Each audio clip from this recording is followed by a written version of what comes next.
So this is going to be a precursor to slides 3 through 6, because as a result of the way the storm hit, storm, everything's about a damn storm, this viral storm.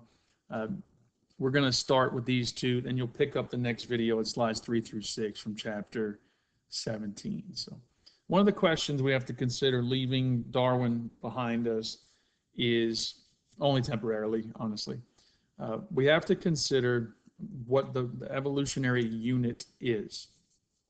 And that's referred to as the population.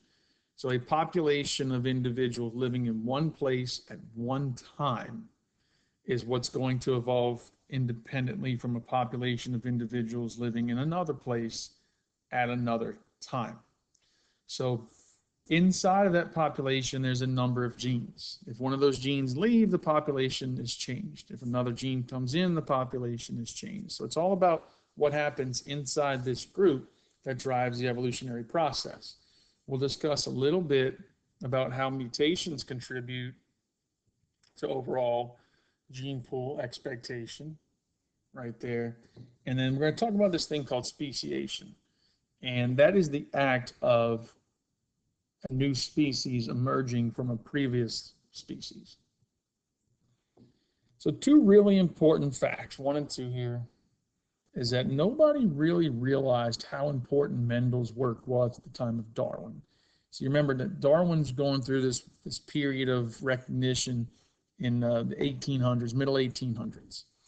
And Mendel's work had not yet established a foothold in the eyes of scientists because it was just far too unknown and not easily understood.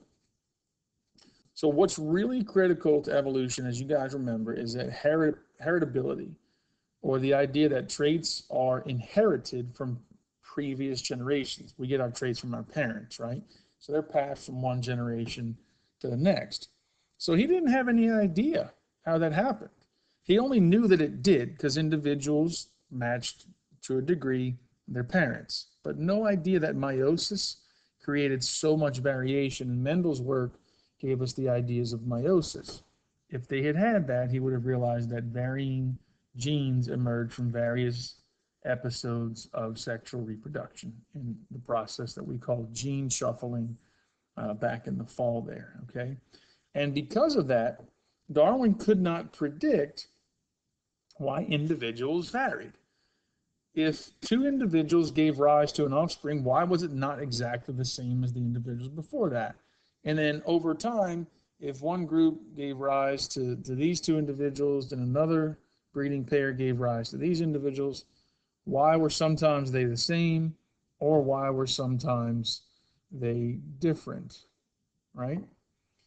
And that's going to come up as a damn highlight. I can't draw circles with this. So anyway, Darwin had no idea of heritability and how variation contributed or came from heritability. So meiosis being very, very varied in its outcomes, and Darwin didn't know that, but he knew that it was important.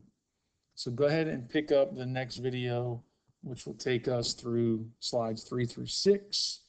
And I'll state that again, probably redundantly. This is your homework, that if today is EFGA, it's due, you'll do it in class tomorrow, EFGA, sorry.